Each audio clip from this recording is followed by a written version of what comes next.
ஆண்டாள் திருவடிகளே சரணம். திருப்பாவை 20ஆம் பாசுரம். திருவாயர்பாடி கோபிகைகள் எல்லாரையும் அழைச்சிக்கிட்டு நந்தகோபர் முதல் நப்பிண்ணை வரை எல்லாருக்கும் துயிலப்பாடினால் ஆண்டாள். இது எல்லாத்தையும் போன பாசுரத்துல பார்த்தோம்.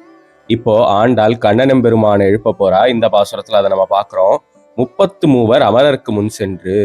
33 2 அஸ்வினி தேவதைகள், 8 வசுக்கள், 11 ருத்ரர்கள், 12 ஆதித்யர்கள், மருத்கள், இவங்க எல்லாரையும் சேர்த்தா 33 தேவர்கள் வருவாங்க.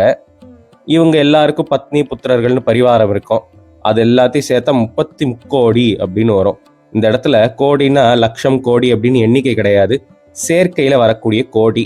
அப்படி இருக்கும் அந்த அமரர்கள் அவங்க எல்லாருக்கும் ஒரு பிரச்சனை அப்படின்னு ஒண்ணு வந்ததுன்னா அது வர்றதுக்கும் முன்னாடியே போய் கண்ணன் நின்று தீர்த்து வைப்பாராம். அப்படி முன்னின்று தீர்ப்பாராம். கப்பம் தவிர்க்கும் கலியே, கம்பம், நடுக்கம், பயம் இது எல்லாத்தையும் தீர்த்து வைப்பாராம். களி மிடுக்குடையவரா இருக்காராம். இந்த இடத்துல அமரர்னா ஜீவாத்மானு கூட ஒரு பொருள் எடுத்துக்கலாம். ஏன்னா ஆத்மாவுக்கு அழிவு இல்லையே. அப்படி அந்த ஜீவாத்மா படும் கஷ்டம் எல்லாத்தையும் முன்னின்று தீர்ப்பார். அந்தராத்மாவா இருக்காரு, வயிற்றுல ஜாட்டராக்னியா இருக்காரு. அப்படி ஒவ்வொரு இடத்துலையும் தெரிஞ்சு 10 முறை காப்பாத்துறாருன்னா தெரியாம 1,00,000 முறை காப்பாத்துறாரு. அப்படி இருக்கக்கூடிய தேவாதிராஜன், செப்பமுடையாய் திரளுடையாய், காப்பவன் நீ, காக்கும் திறமை உனக்கே உரித்தானது, செற்றார்க்கு வெப்பம் கொடுக்கும் விமலா, போர் செய்து எதிரிகளுக்கு வெப்பம் கொடுப்பாராம், தூயவனா இருக்காராம். ஆண்டாள் இந்த இடத்துல சொல்றப்போ ஒரு முரண் தெரியுமே.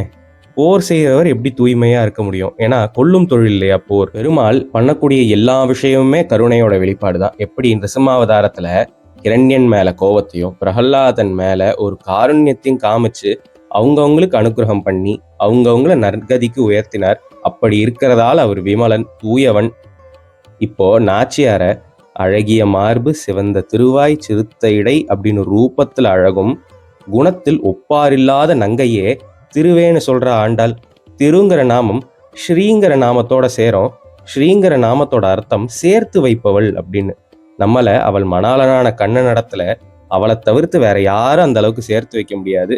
அப்படி இருக்கும் தாயார் உக்கமும் விசிறியும் தட்டொலியும் கண்ணாடியும் தந்து உன் மணாளனை, இந்த இடத்துல எப்படி எடுத்துக்கணும்னா விசிறி கண்ணாடி போல கண்ணனையும் எடுத்து எங்க கையில கொடுத்துரு, நீ இப்படி பண்றதால இங்க நீராட்டம் நல்லபடியா நடக்கணும் அப்படின்னு ஆண்டாள் சாதிச்சா. இன்றைய பாசுரத்தை அனுசந்திப்போம். 33 அமரருக்கு முன் சென்று கப்பம் தவிர்க்கும் கலியே தொழிலா, செப்பமுடைய திரளுடைய, செற்றார் கப்பம் கொடுக்கும் விமலா தொழிலா, செப்பெண்ண மின்முளை செவ்வாய் செருமருங்குள் நப்பிண்ணை நங்காய் திருவே தொழிலா, யுக்கமும் தட்டொழிந்தன் போதையம்மை நீராட்டேலோரெம்பாவாய். இதிராஜோ விஜயதே.